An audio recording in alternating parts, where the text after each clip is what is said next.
Insulin to fight diabetes. That is the 7th leading cause of death in America. But with skyrocketing prices on the drug, many find themselves having to dangerously cut corners with their dosage. Fox 8's Alex Stokes shares a new investigation from Congress that explains why those prices are so high.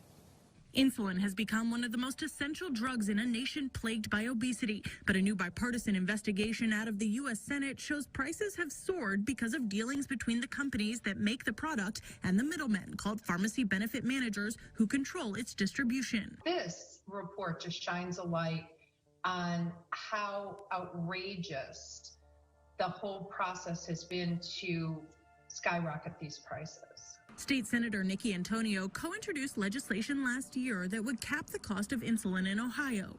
What we do not want people to do, and we know people are doing, is stretching the dose and cutting their dosage, and that's dangerous. While she plans to reintroduce the legislation, the 2-year investigation in the U.S. Senate found drug manufacturers, quote, aggressively raised the list price of their leading insulin brands an average of 300% over the past decade, quote, absent significant advances in the efficacy of the When drug. Trump was president, our monthly payment for Hayden's insulin, and insulin is not a negotiable product.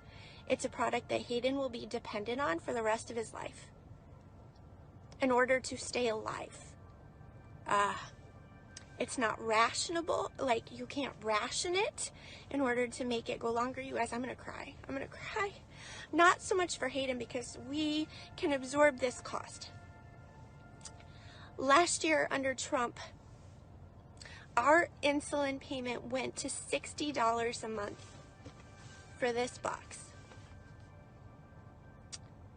This is the first time I got this insulin prescription filled since Biden was inaugurated into office. And if you voted him in, I'm a little mad today. I'm a little mad. Because I went to the window of the pharmacy and they said, we set it aside because it's really expensive. Now, I love our pharmacists, but I'm like, what do you want me to do about that? Like, do you want me to say, well, we'll just pass on it for a month? We can't pass on it. We are stuck.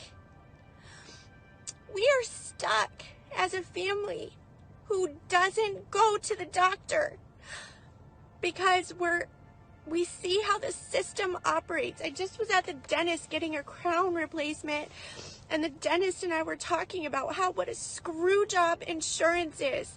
Because we see it as providers, as people who work with insurance companies, as business owners in the healthcare profession. We see what a screw job it is.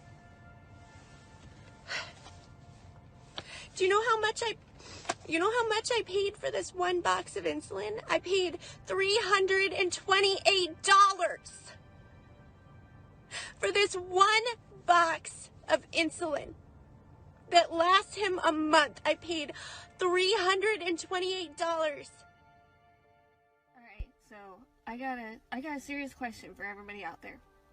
I generally want to know this, okay? How is everybody making it? How? I'm like, I've worked for like 17 years.